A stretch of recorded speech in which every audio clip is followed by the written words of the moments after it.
What's up guys, my name is Ace, and with the Blackout Beta wrapped up, it's time for me to share my thoughts on how I feel about it. What do I like, what do I not like, and what do I feel needs a little bit of work for launch?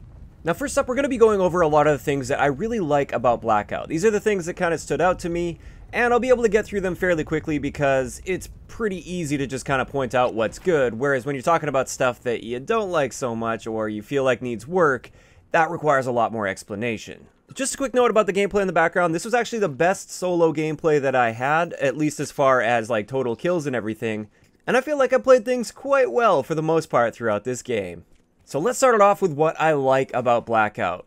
The number one thing that I really like about Blackout is it feels like Call of Duty. It's got that Call of Duty gunplay, even though they now have bullet travel time and bullet drop. The way your character moves and reacts, the way you aim, the way that all feels, it's Call of Duty at its core. And this is awesome in my opinion. There's no other first-person shooter out there that's been able to match this feeling for me. And it's one of the reasons I love COD so much, is the gunplay just feels great. And it's no different with Blackout. The next thing that I was really impressed with, and honestly a little bit surprised with, is how smooth this game ran, at least on PS4 Pro. Keep in mind, I didn't play this on the base PS4, only on my Pro.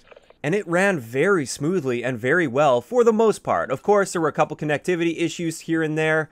I didn't really notice any big frame drops by any means, and this honestly surprised me. This is Call of Duty's first shot at doing something so large scale, and I completely expected way more issues than I had throughout this beta when it comes to performance. So overall, very impressed with that. Of course, there is some room for improvement. My game crashed a few times throughout the week. Also, some of the lobbies I got into, they had a bunch of stutters that looked like they were connection related. They were definitely server side because it was happening to everybody.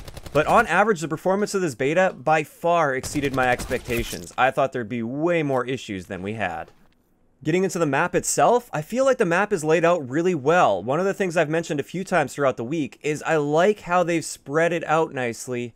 And I think this, combined with the fact that you can wingsuit across the map quite easily, unlike a lot of other Battle Royale games where when you drop in, you can't really stretch it quite as easily.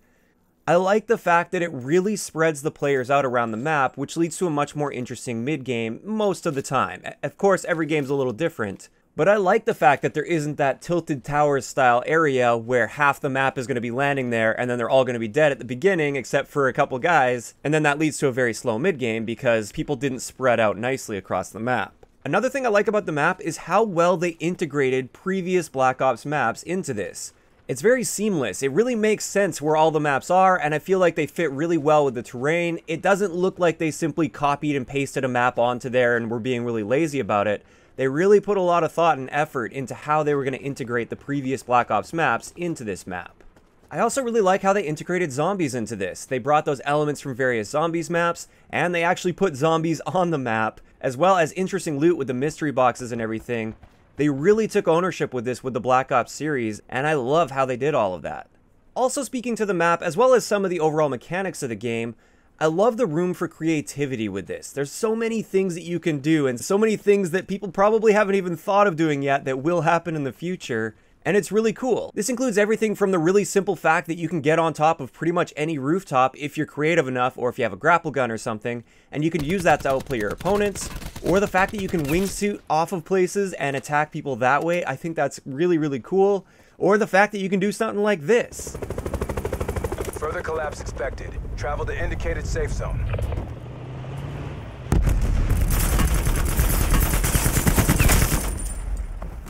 There's so much room for creativity in this mode, and there's going to be a ton of really big wow moments. Like, I can't believe that just happened. And this is great for a Battle Royale game. Moving on to the next thing I really like about Blackout is the overall pacing feels pretty good. Of course, there's going to be some slow times here and there, but that's part of a Battle Royale experience. But if you really want to be just taking fights all the time, there's almost always a fight available, or if you at least know where to go and where to position yourself to get into fights, you can really get a good amount of action for a 20-minute game. But at the same time, if you don't want to play in that way, you don't want to be aggressive, and you want to kind of slow play it to the end, which a lot of players want to do, that also seems to work quite well. You're not necessarily forced into engagements all the time, aside from the beginning of the game and as you get towards the ending of the game. One thing that I feel really helps with that pacing is the gunshot audio, especially at range. I love the fact that you can hear gunshots from a very long distance away if you've got a decent headset, And this means that at pretty much any point throughout mid-game, there's going to be people firing guns within earshot, and this means if you choose, you can generally find fights quite easily. Also adding to the pace of the game, and something that I feel they handled quite well, is the vehicles. The vehicle controls are super intuitive. Yes, they're very basic, very simple, and I think that's fine for a game like this. The vehicles are mainly designed for just getting from point A to point B, but you can also make a lot of really cool things happen with vehicles, like that clip I showed you earlier. I really feel the vehicles are well integrated. They help keep up that pace. If you find yourself in the middle of nowhere, really far away from the circle, generally, it's not that hard to find some form of a vehicle that will help get you into the action and get you into that circle faster. At the same time, when you have a vehicle, you're not some overpowered killing machine like an H1Z1, for instance. I don't get that feeling at all with the vehicles in this game. They're more so just tools that you can use to advance yourself through the match. This brings us to the next thing that I was really impressed with how well they handled it, since it was the first time that they've done this in Call of Duty. This is how well they handled the bullet drop and bullet travel time. I feel it's very intuitive, it makes sense, it's very skill-based, a lot more skill-based than having a bloom mechanic like Fortnite, for instance. And in general, it just feels great. It feels like how it should feel, in my opinion. It does take a little bit of getting used to, and you have to kind of learn that aspect for each one of the weapons in the game. But once you get that down, it really feels skill-based when you're trying to pick people off at longer ranges. So this brings us to the last thing I'm going to be mentioning in the things I really like about this game. Although, of course, it's not a comprehensive list. I'm sure there's a bunch of things that I really enjoyed this game that I just didn't think of at the time of me recording this. But the last thing I wanted to mention is the dropping in mechanic. The fact that you have the wingsuit and then you open up your parachute towards the end.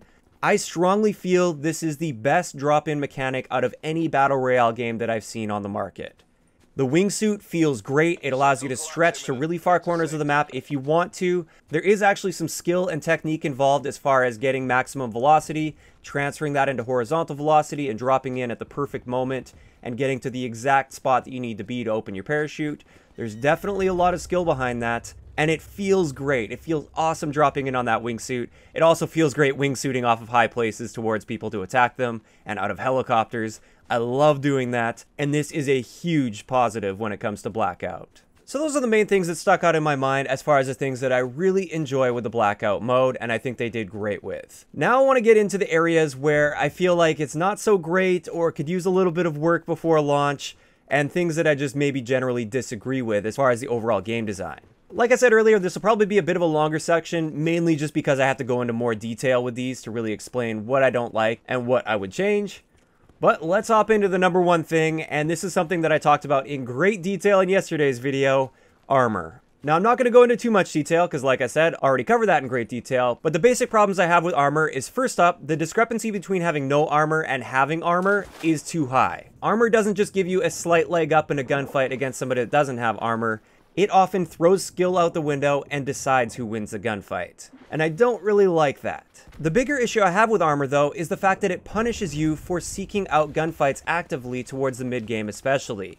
When you end up getting into a gunfight, more often than not, the enemy will take your armor off and you'll take their armor off, and even if you win that gunfight, you're now worse off after the gunfight than you were before the gunfight. And I don't feel that should be the case. Typically with Battle Royale games, you end up better off after a gunfight, assuming you end up looting the body that you kill, because now you get all that player's loot. With armor being so powerful though, and so precious, and the fact that you peel their armor off before you kill them more often than not, this means you end up worse off, and this means the game actively encourages you to hide to try to preserve your armor for the end game.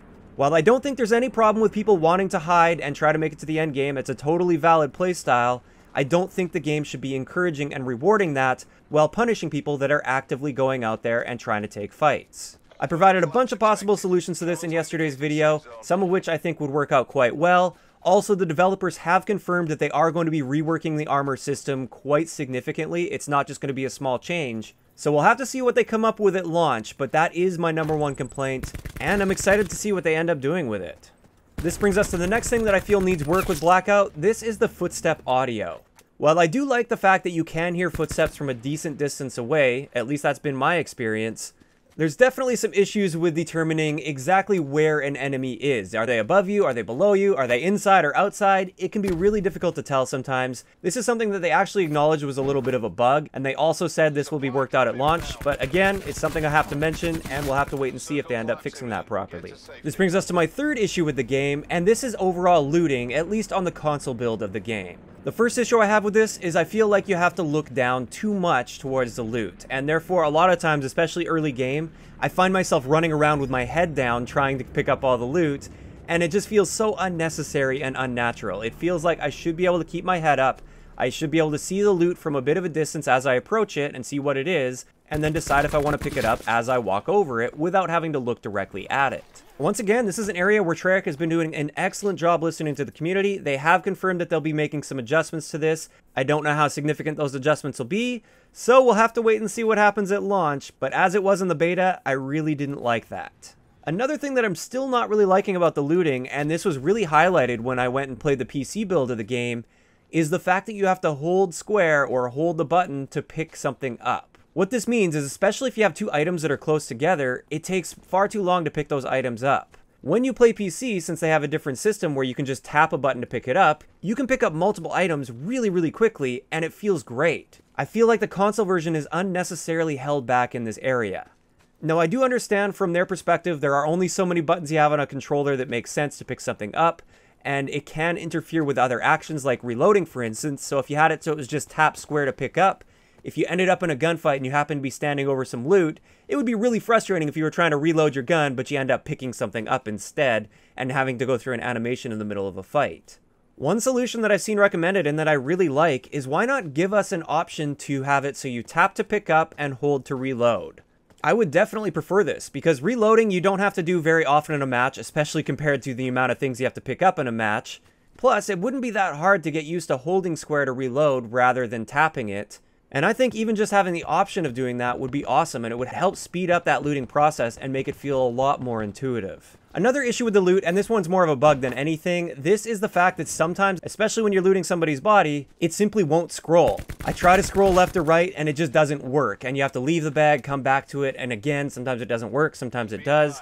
And this is a really frustrating bug, especially if you're trying to loot somebody in a relatively stressful situation.